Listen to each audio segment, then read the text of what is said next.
She was compelled to play the piano, a cruel twist of fate disguised as a joke. A girl in a wrinkled linen dress, scuffed flats, and unbrushed hair stood there before the Steinway, as if she had been unexpectedly thrust onto the grand stage of an opera house, evoking a sense of vulnerability and raw authenticity. Time stood still in the room. 3 seconds of stillness, then burst forth in gentle laughter, hushed whispers, and dismissive glances. "Is this really happening? Is she really going to play?" Here comes the light that will brighten tonight. At least there's a sense of relief in knowing there's someone to hold accountable if this night doesn't go as hoped. No one selected her because they saw her true potential. They chose her, believing she would be the ideal disaster for an unstructured evening. And if she stumbled, perhaps that would be for the best. Yet they remained unaware of the fact that she once possessed extraordinary talent on the piano. The auditorium of the Aurea School of Arts radiated warmth under the shimmering crystal chandeliers, its rich burgundy curtains embracing a stage where a polished Steinway grand piano stood proudly, evoking a sense of reverence. The air was saturated with the fragrance of lilies and luxurious cologne, while the audience, adorned in exquisite gowns and perfectly fitted tuxedos, their wrists adorned with shimmering diamonds and gold, radiated an aura of unshakable confidence. This was Aurea's annual gala, a Chicago night where the vibrant pulse of art intertwined with the weight of power, attracting music moguls, billionaire donors, and reporters eager for a glimpse into the extraordinary. The guest list felt like an impenetrable fortress, filled with tech visionaries, celebrated artists, and influencers whose every post held the power to shape destinies. Outside, the atmosphere was charged as security in black suits shielded the event from the relentless gaze of paparazzi, while the anticipation of Aurea Gala's global trend set hearts racing even before the first glass clinked. This transcended mere occurrence. It became a fierce arena for recognition and worth. Lena Hart quietly slipped through a service door, her soft grey linen dress worn and creased from a long day's toil, brushing gently against the frame as she passed. At 36, she possessed a captivating simplicity, with warm hazel eyes and dark hair loosely tied in a bun, strands gently escaping. There was a quiet grace about her that brought a soothing presence to the chaos surrounding her. Her scuffed flats softly echoed on the marble floor, and her crossbody bag cradled cleaning wipes, a notebook, and a cherished worn photo of her mother. Once, she was a shining star, her fingers dancing across the keys of concert halls at just 15, embraced by the Viridian Academy with a full scholarship. However, the tragic accident involving her mother, caused by a drunk driver that left her paralyzed, transformed everything. Lena turned her back on her dreams, embracing the weight of responsibility as she took the janitor job at Aurea, all to ensure her loved one received the care they needed to face the mounting medical bills. Her wealth, a multi-million-dollar trust from her late father's software patents, lingered in silence within accounts she never dared to mention. She didn't seek Aurea's respect. Her only desire was to endure. Backstage, panic pulsed through the air, a tangible presence that gripped the heart. The gala's headliner, a beloved pianist named Marcus Reed, had been taken to the hospital following a tragic car accident. Departing from the focal point, we encounter Hungarian Rhapsody No. 2, a composition so challenging it has the power to shatter even the most skilled performers, leaving them in despair. The director, Evelyn Pierce, a striking figure in a black velvet gown, her blonde hair elegantly swept into a chignon, commanded her assistant Lucas, a nervous man gripping a tablet tightly. "We can't cancel," she whispered fiercely, her voice slicing through the chaos around her. "The donors have arrived. The press is present. We need to locate someone." The staff rushed about, their voices a desperate chorus. "No one can play Liszt on zero notice," Lucas murmured, his tie slightly askew, a hint of frustration in his voice. "We've reached the end of the line." Lena, softly tending to the railing, caught snippets of the turmoil around her. Her fingers lingered, the cloth resting gently in her grasp as the haunting chords of Liszt resonated within her thoughts. At 17, she had conquered the Rhapsody, navigating its fierce runs and tender trills, a beautiful language that continued to resonate within her. A young student, Sophie Clark, a violinist with gentle eyes and a modest navy dress, felt a deep connection to Lena's quiet presence. Sophie, one of the rare souls at Aurea who offered a warm smile to Lena, took a step closer. "Miss Lena," she said, her voice cutting through the chaos, "she has the ability to play." The room filled with joyous laughter, a sound that wrapped around everyone like a warm embrace. Evelyn twirled, her gaze sharpening as it fell upon Lena. She let out a scoff, her voice ringing out for the staff to catch every bit of her disdain. "The mop rat?" "Kindly." Lucas smiled softly, his fingers dancing over the tablet's screen. "Allow her to play. It will bring so much joy and laughter." Professor Diane Monroe, her silk scarf dancing in the air, added her voice to the conversation. "At least we'll have a face to turn to when everything falls apart." The staff's jeers rose, cutting and harsh as they pointed toward the stage. "Go on, janitor," Diane said, her voice laced with a biting sarcasm that cut through the air. "Share with us the beauty of your gift." Lena's grip on her cloth grew firmer, a subtle indication of the turmoil beneath her otherwise calm exterior. She locked eyes with Evelyn, her hazel gaze unwavering. "I can play," she said softly, her voice unwavering even in the face of disdain. Evelyn's lips twisted into a mocking smile. "Play, or you'll be lost to Aurea forever," she declared, her voice heavy with unyielding resolve. "Show that you possess depth and worth, or choose not to return." The staff stepped aside, their smirks carrying an unspoken challenge, as Lena placed her cloth down and moved toward the stage with determination. The auditorium's lights shone intensely, revealing the creases in her dress, the untamed strands of her hair, and the absence of refinement. The audience, gathered and cradling their glasses of champagne, exchanged hushed tones as she entered, their murmurs swelling with a palpable sense of disapproval. "Is that the support I need?" A donor named Edward Vance, his cufflinks shimmering softly, whispered under his breath. "This is a gala, not a charity case," his wife, draped in an emerald gown, whispered with a sharp edge. A reporter, Tara Klein, her phone in hand, captured a moment, captioning it, "Aurea's desperate janitor on stage." The laughter of the crowd swelled, gentle yet cruel. A student on the balcony, Ethan Ford, cried out, "She's going to bomb!" Phones lit up, capturing Lena in a moment that felt like a cruel joke before she even had the chance to settle in. She stood with a quiet strength, her shoulders back, as if their gazes were merely another burden to bear. Evelyn stepped onto the stage, her velvet gown shimmering in the spotlight as she clutched the microphone tightly.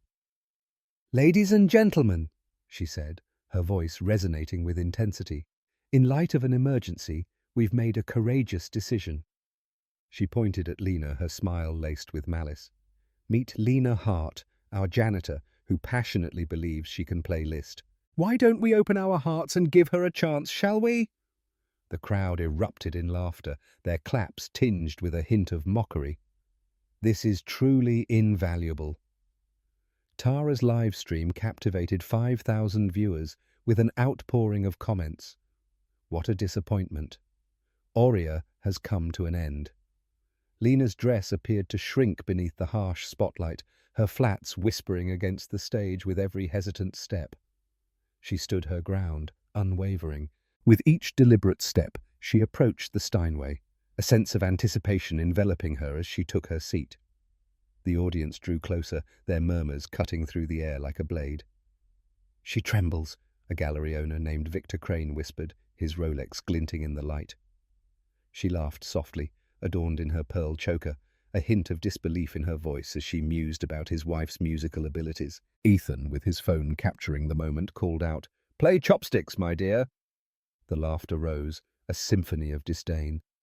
Lena's hands lingered above the keys, her hazel eyes fluttering shut for a moment, as if calling forth a deep-seated passion. The cacophony of the crowd intensified, a voice piercing through the noise, urging, "Get off the stage." Tara's live stream reached 10,000 viewers, her voice filled with joy. "This is Lena," a seemingly insignificant figure, believing she can rescue Oria's gala.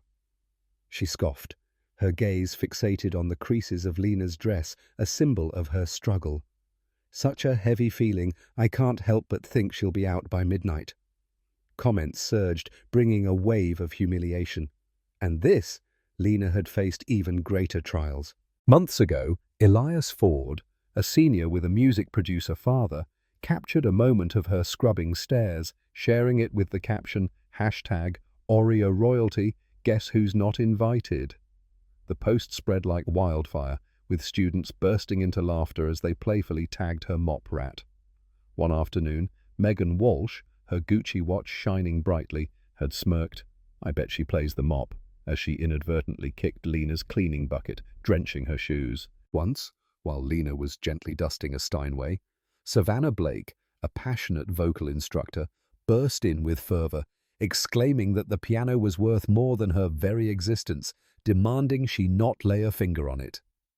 Lena offered her apology, retreating slowly, yet Savannah's words pierced through the air, leaving a lingering ache. Just last week, Elias had playfully poured water down the steps while Lena was busy carrying boxes, a mischievous smirk on his face as if to say, "Oops, it seems we need a little more shine."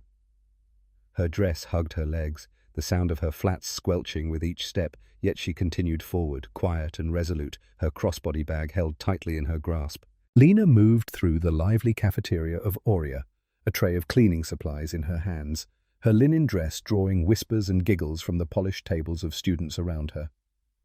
Elias Ford stood on a chair, clutching a mop like a microphone, his voice resonating with excitement. "Ladies and gentlemen, the mop rat's here to serenade us." The room erupted with joy, the sound of forks clattering as students glanced around, their faces lit with delight. Megan Walsh, her scarlet lipstick striking, flicked a napkin at Lena's feet, a smirk playing on her lips. "Clean that up, maestro." Lena's hazel eyes shimmered with a quiet pain, yet she knelt to retrieve it, her hands unwavering. A group of freshmen gathered, their voices rising in a chant, "Mop rat, mop rat," while Elias recorded, his phone immortalizing each moment of embarrassment. A professor, Dr. Helen Grant, observed from a shadowed corner, her coffee cup suspended mid-sip, yet she remained silent, her quietness sharp and piercing, echoing the jeers around her. Lena stood tall, her resolve unwavering as she walked away, the chants resonating in the air behind her. The video spread through Oria's student chat groups in mere moments, accumulating thousands of views, each laugh piercing her fragile determination. Lena walked towards her locker in Oria's staff room, her crossbody bag weighed down by the burden of cleaning supplies. The door bore the scars of vandalism, marked with a black marker that screamed of rebellion. Mop Rat's throne was etched in jagged letters, accompanied by a rough sketch of a mop, water cascading from it like a silent lament. Inside, her simple dress was drenched, carrying the harsh scent of bleach, her notebook reduced to fragments. A note affixed to the mirror whispered, "Stay in your lane, janitor." The sound of laughter filled the hallway as Elias and Megan shared a joyful moment, their voices ringing out, high-fiving each other as they strolled away. Lena's fingers quivered as she brushed against the damaged pages, her mother's photo somehow remaining unscathed, gazing back at her from the chaos. A co-worker, Jane, cast a fleeting glance in my direction but swiftly turned away, hesitant to engage. Lena's jaw clenched, her hazel eyes aflame with a silent rebellion as she gathered the remnants of what she could save. She chose not to report it. Oria's staff would dismiss it as mere pranks, never acknowledging the deeper impact it had. Instead, she slipped into her damp dress once more and went back to work, the scent of bleach wrapping around her like a heavy cloak, each step a quiet promise to persevere. In a serene practice room, Lena once encountered a timid girl named Lily, the daughter of a donor, who was grappling with the complexities of Beethoven's music. "Let your wrists be free," Lena had whispered gently, showing with her hands. The girl's playing blossomed in an instant, her smile radiating joy. But Professor Monroe had stormed in, filled with rage. "What is happening with my student? Who do you believe you are?" Lena's heart pounded in her chest as she took a step back. I found myself in a moment of reflection. In a moment of stillness, Monroe interrupted her. "Keep your distance from the practice rooms, or it will all come to an end." Lena held her silence, yet the memory seared within her, a silent promise taking shape. One day, they would truly understand her voice. In the midst of a rehearsal break, Lena found herself sweeping the aisles of the auditorium, lost in her thoughts, when Megan and a group unexpectedly surrounded her. "Hey, mop rat, show us what you've got," Megan teased, pushing a toy keyboard from the props closet into Lena's arms with a playful challenge. The group shared a moment of joy as Elias carefully arranged a phone tripod, connecting with his followers in a heartfelt way. "Play something," he taunted, a coin clinking as it landed at her feet. "Deserve your reward." The tiny keys clinked discordantly as Lena's fingers brushed them, her face serene, yet her eyes glimmered with a deep, unspoken sorrow. Savannah Blake, as she walked by, added her voice, cold and piercing. "Please, let's not take away from the moments we could share together." She doesn't possess the soul of an artist. Students passionately chanted, "Play, play," their excitement palpable as the live stream's comments flooded in. What a disappointment. Ask her to leave. Lena placed the toy down with care, choosing not to respond. Yet the laughter of the crowd lingered in the air, their harshness a burden she bore in silence. The video circulated through Auria's social channels, leaving her feeling humiliated and exposed. In this moment, those memories ignited a fire within her. Lena's fingers brushed against the keys, evoking the haunting melodies of the Hungarian Rhapsody. Number 2 erupted from the Steinway, not as a melody, but as a powerful expression of retribution. The opening chords surged through the auditorium, powerful and relentless, each note slicing through the laughter with an intensity that stirred the soul. Lena's hands glided with an extraordinary grace, navigating the piece's intense passages, her fingers swirling over the keys as if a tempest had been unleashed. The melody rose and fell, both tender and fierce, a wave of anguish and beauty that captivated the audience in an instant. Her wrinkled dress, once vibrant, now dulled with time, and her scuffed flats, a mere whisper of their former glory, told a story of days gone by.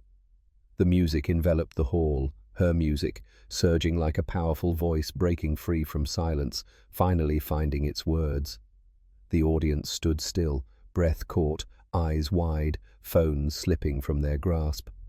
Evelyn's velvet gown appeared to lose its luster, her microphone slipping from her grasp as if the weight of the moment overwhelmed her. Tara's live stream reached an astonishing 20,000 viewers, yet her voice fell silent, her phone trembling in her grasp as she gazed in disbelief. Victor Crane's Rolex ceased its vibrant glow, while his wife's pearls appeared to lose their luster. Ethan's laughter faded into silence, his phone halted in a moment of stillness. Reporters lingered in the background, pens ready to capture the moment, yet they let them drop, their notebooks untouched. Sophie, standing in the shadows, held her violin tightly, tears streaming down her cheeks, murmuring, "I knew it." The music surged, Lena's fingers a flurry, the Rhapsody's peak a blazing fire that consumed every doubt, every scorn. Lena poured her soul into the keys, each note resonating with fragments of her life, her mother's accident, the dreams that slipped away, the countless years spent mopping floors while Auria's elite looked down on her. The auditorium belonged to her now, the crowd transformed from mockery to admiration, their breaths caught in their throats as she commanded the stage. The last notes echoed, a powerful surge, and Lena's hands came to a gentle halt. The room was enveloped in a profound stillness, a weighty pause that hung in the air before the audience burst forth in applause, a powerful surge of admiration. Applause filled the hall, a wave of gratitude as donors stood while reporters hurriedly adjusted their narratives. Tara's livestream captivated 50,000 viewers, with comments overflowing, celebrating her brilliance. Auria's saved, Lena stood with a serene composure, her hazel eyes reflecting a quiet strength. Her dress, though still wrinkled and slightly bowed, could not diminish the elegance she exuded, unwavering in her poise. Backstage, Evelyn's face was pale, her gown offering no protection. "How did you—" she stammered. But Lena didn't respond. She moved past, her presence heavy in the air as Lucas held his tablet tightly, whispering, "She's the real deal." The crowd's cheers enveloped her, a sound she never sought yet had truly deserved. Sophie dashed to her, embracing her with all her heart. "You were incredible, Miss Lena," she whispered, her voice trembling with emotion. Lena smiled, gentle yet powerful. "Thank you, Sophie," she whispered, "for having faith in me." But the night wasn't over. The applause still resonated in the air when the auditorium doors burst open with a resounding thud. A man entered, his presence striking like a thunderclap. Tall, broad-shouldered, with piercing blue eyes and salt and pepper hair that seemed to carry stories of its own. His charcoal suit was tailored to perfection, yet it was his presence, serene and resolute, that hushed the murmurs around him. This was Daniel Vaughan, the visionary founder of Vaughan Tech, a remarkable empire valued at $12 billion, rooted in the transformative realms of AI and green energy. He existed as a mere whisper in the public consciousness, his name floating through boardrooms, while his face remained a distant memory. The crowd held its breath, reporters leaning in with anticipation. "That's Daniel Vaughan," a donor murmured. "He never makes an appearance." Daniel approached Lena, who was standing near the stage, cradling her crossbody bag in her arms. His gaze softened as he neared her, his hand gently brushing against her shoulder. "Are you all right, Lena?" he inquired, his voice soft and intimate, intended solely for her. She nodded, her smile radiating warmth. "Always, Dan. My heart is with you." He faced the crowd, his hand gently resting on her back, and raised his voice, each word cutting through the air like a sharp blade. "This is Lena Hart," he said, his tone unwavering and resolute. "My wife, the very essence of all that I hold dear." A wave of astonishment swept across the auditorium.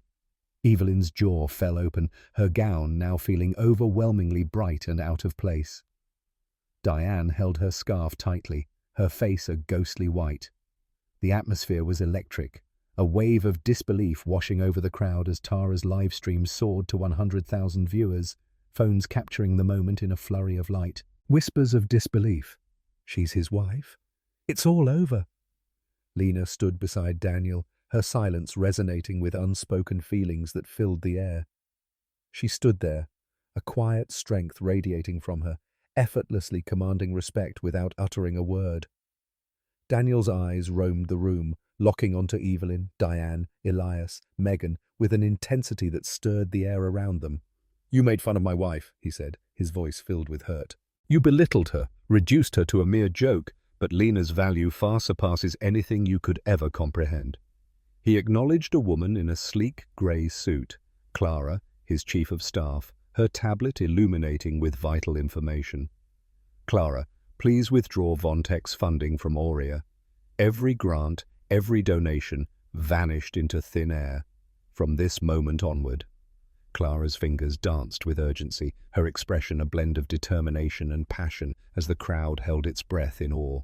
Evelyn's voice trembled as she pleaded, "Mr. Vaughan, please, we had no idea." Daniel interrupted her, his gaze unyielding and intense. "You didn't have to know. You ought to have seen her as a human being." The screen above the stage flickered, revealing Vontech's $60 million in annual grants to Aurea, disappearing before our eyes. Donors held their champagne flutes tightly, their fortunes intertwined with the fate of Aurea. Elias's face turned ashen, his dreams of music shattering around him. Megan's phone slipped from her grasp, abruptly severing the connection of her live stream. Diane collapsed into a chair, her dreams shattered around her. The reporters erupted with excitement, headlines bursting forth as a billionaire withdraws Aurea funding in response to the janitor's remarkable victory. Lena stood there, her crossbody bag clutched tightly, her quiet presence radiating an unspoken resilience. Yet the harshness of the crowd lingered in the air, leaving an indelible mark. In the days leading up to that moment, Elias had trapped Lena in a hallway, his phone recording as he jeered at her, urging her to smile for the cruel montage he was creating. The video, shared with his 50,000 followers, garnered a wave of likes as students expressed their harsh sentiments, declaring she's nothing, calling for her ban. Now, that clip has come back to light, shared by an anonymous account, and the internet has turned against him. He was abandoned by his music label, and even his father's name offered no protection. Megan's offhand remark about a mop captured on a student's phone spiraled into a viral sensation, leading to the cancellation of her influencer partnerships as the hashtag #Mopgate took over social media. Savannah's passionate outburst regarding the Steinway, captured by an onlooker, led to the loss of her job, leaving her reputation in tatters. Diane's emotional outburst during Lily's lesson, caught by a donor's ears, resulted in her suspension, her silk scarf offering no protection against the storm of public outrage. Tara's livestream, intended to undermine Lena, unfolded in a way that was utterly unexpected and deeply impactful. Her comments section became a storm of negativity. Sponsors withdrew their support as the hashtag #CancelTara gained momentum. Elias Ford's Mop Rat video marked a turning point in his journey. Shared by a whistleblower, it garnered millions of views, but now faces comments like "disgusting bully" and "cancel him." His label dropped him, citing brand misalignment, and his father's production company distanced itself, leaving him without a safety net. At a press conference, Elias stumbled over his words, insisting it was merely a joke. Yet the crowd erupted in boos, and a reporter's voice cut through the tension, asking, "How does it feel to be the punchline now?" His social media accounts faced suspension, and the heart-wrenching drop in followers from 50,000 to just a few hundred left a profound impact.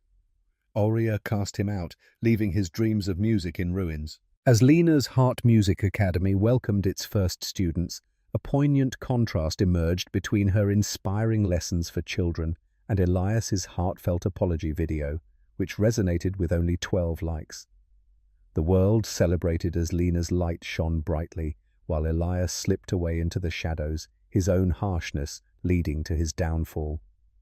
Her journey as a reporter crumbled, her name forever linked to harshness. The gala's donors, feeling the weight of their silence, committed millions to arts programs in Lena's honor, yet she chose to channel the funds into a fresh vision. Lena established the Heart Music Academy, a sanctuary for underprivileged children where true talent shone brighter than any designer label. Aurea's board, filled with a sense of urgency to restore their honor, released a heartfelt public apology. Yet the moment had slipped away. Donors pulled back a staggering $100 million in pledges, causing the school's ranking to fall dramatically. Evelyn Pierce faced the harsh reality of being let go, her name now shrouded in shadows within the arts community, her once proud velvet gown a haunting reminder of her past pride.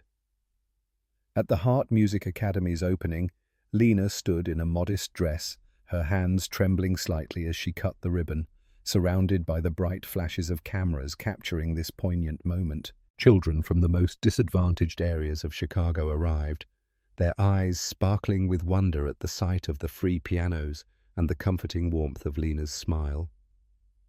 A viral video captured her tenderly guiding a boy with unsteady hands, her voice soft and soothing.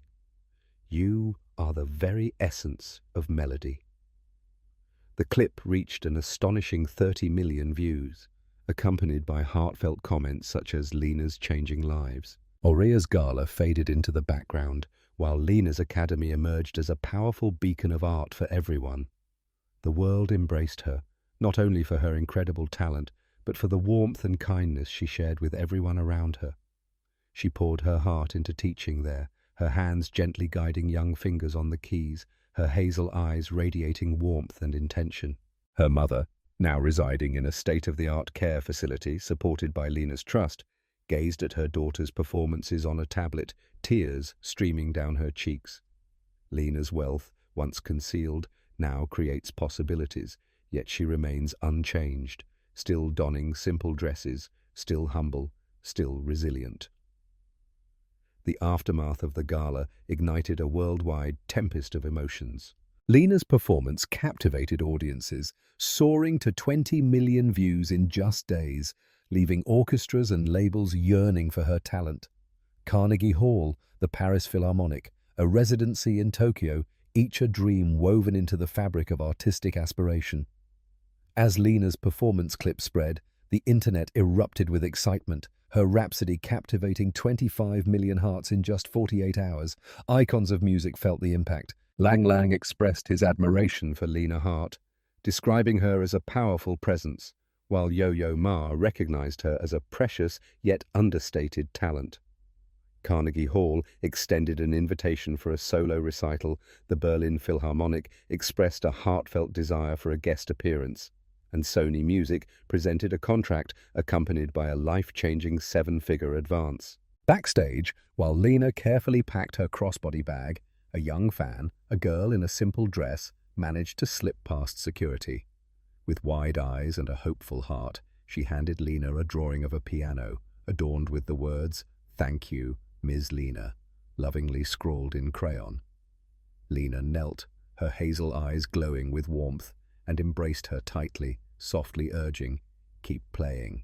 The moment unfolded beautifully on camera, capturing hearts as Hatch Steinway Queen took the spotlight and soared in popularity. Amidst the chaos of reporters, Lena found solace in Daniel's presence, her gentle smile radiating a profound sense of victory. The world recognized her not merely as a janitor, but as a brilliant soul who had taken back her spotlight. Her linen dress transformed into a symbol, her narrative captivating hearts as the Steinway Queen. Oria's reputation shattered, its board desperately trying to salvage their dignity, yet the world had already shifted its gaze, enchanted by the woman who transformed ridicule into a symphony of emotion. As Daniel and Lena departed the gala, their fingers intertwined, the soft sound of her flats echoed against the marble, while his suit lingered like a protective shadow beside her. The crowd moved aside, their previous disdain transformed into wonder. Evelyn sank into a chair, her gown in disarray, whispering, "We're finished." Elias's phone slipped from his grasp, taking with it the dreams he held dear. The SUVs stood outside, their engines softly humming with anticipation. Lena and Daniel entered the lead vehicle, the doors gently sealing behind them with a tender thud. The convoy departed, and Aurea was engulfed in turmoil. Lena turned away from the aftermath, her heart heavy with unspoken feelings. In the serene embrace of their lakeside home, she traded her delicate dress for a cozy sweater, guiding a young student at the humble upright piano. Daniel arranged the table, their laughter gentle, their connection profound. She entered a realm of judgment and emerged with newfound strength, not through battle, but through the grace of her actions. The world would forever hold on to the memory of that night, not for the whispers of scandal or the allure of riches, but for the extraordinary woman who stood before the crowd, revealing the true essence of genius through her voice. Lena Hart was not seeking their applause. She embodied the very essence of melody. If this story touched your heart, please remember to like, share, comment, and subscribe for more heartfelt moments.